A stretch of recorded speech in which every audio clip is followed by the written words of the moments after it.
اب اگر وہ تسبیح کرنے والوں میں سے نہ ہوتے فلولا انہ کان من المسبحین للبث فی بطنہ الی یوم یبعثون، تو قیامت کے دن تک اسی مچھلی کے پیٹ میں رہتے. بہت بڑا سبق ہے اس میں. کیا کہ اس تسبیح کی وجہ سے وہ مچھلی کے پیٹ سے نکلے، مصیبت سے نجات پائی. کیا ہے تسبیح؟ لا الہ الا انت سبحانک انی کنت من الظالمین. ایک طرف اللہ کی پاکی بیان کی، دوسری طرف اپنی غلطی کا اعتراف کیا. تو اللہ سبحانہ و تعالیٰ نے ہمیں خبر دی ہے کہ وہ وہاں تسبیح کر رہے تھے، وہ نماز نہیں پڑھ رہے تھے وہاں، یا کچھ اور نہیں کر رہے تھے، تسبیح کر رہے تھے، کیونکہ مچھلی کے پیٹ میں اور کیا کر سکتے تھے. اور یہ تسبیح کرنا ہی ان کی نجات کا سبب بن گیا. تو یاد رکھیے، انسان کا نیک عمل اس کے کرنے والے کو اٹھا کھڑا کرتا ہے. خوشحالی میں کی ہوئی عبادت تکلیف میں کام آتی ہے. جیسے عام دنوں میں اگر آپ اچھی غذا کھاتے ہیں نا اور آپ کی امیونٹی اچھی ہو تو اول تو جراثیم اثر نہیں کرتے، اور اگر کوئی انفیکشن ہو بھی جائے تو آپ جلدی ریکور کر لیتے ہیں. ادروائز کیا ہوتا ہے؟ اسی لیے آپ دیکھیے کہ بڑھاپے میں ریکوری بہت لیٹ ہوتی ہے، کیونکہ طاقت نہیں ہوتی جسم کے اندر. جسم خود فائٹ کرتا ہے نا بیماریوں سے، تو کر نہیں پاتا.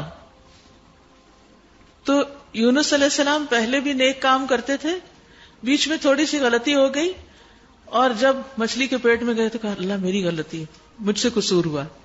تو اللہ تعالیٰ نے ان کی سن لی. تو نیک اعمال جو ہوتے ہیں وہ انسان کی مصیبتوں کو دور کرنے کا ذریعہ بھی ہوتے ہیں. یاد کریے ان 3 لوگوں کا قصہ جو ایک سفر پہ جا رہے تھے، بارش ہوئی تو ایک غار میں چلے گئے، اور اتنے میں کیا ہوا، پتھر اوپر سے آ کے گرا اور دہانا بند ہو گیا اور وہ اندر قید ہو گئے. تینوں نے زور لگایا، پتھر ہلنے کا نام نہیں لے رہا تھا. اب موت یقینی تھی تو انہوں نے کیا کرنا شروع کیا، دعا کرنی شروع کی. دعا کیسے کی؟ اپنے نیک عمل کو وسیلہ بنا کے، اللہ میں نے جو یہ اور یہ کام کیا تھا اس کی وجہ سے میری اس مشکل کو آسان کر دے. اسی لیے جب آپ چاہیں کہ آپ کی کوئی مشکل آسان ہو، ایک طرف تسبیحات، دوسری طرف صدقہ خیرات، اور ساتھ اس کے دعا. اور انہوں نے دعا کس طرح کی؟ حدیث میں آتا ہے اللہم ان کنت تعلم انی فعلت ذلک ابتغاء وجہک فافرج عنا. اے اللہ اگر تیرے نزدیک یہ کام میں نے تیرے چہرے کی خاطر کیا تھا، خالص نیت سے کیا تھا، تو اس کی وجہ سے اس چٹان کو آپ ہٹا دیجئے. چنانچہ وہ چٹان ہٹا دی گئی. تو نیک اعمال انسان کے لیے دنیا میں بھی بڑی بڑی چٹانوں کو ہٹانے کا ذریعہ بن جاتے ہیں.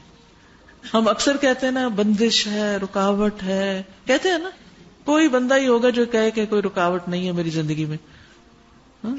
کوئی کچھ بھی نہیں کر سکتا.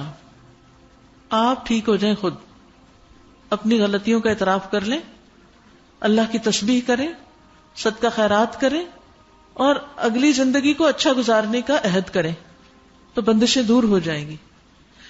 ہمارے یہ اپنے ہی گناہ ہوتے ہیں جو ہمارے لیے رکاوٹ بن جاتے ہیں.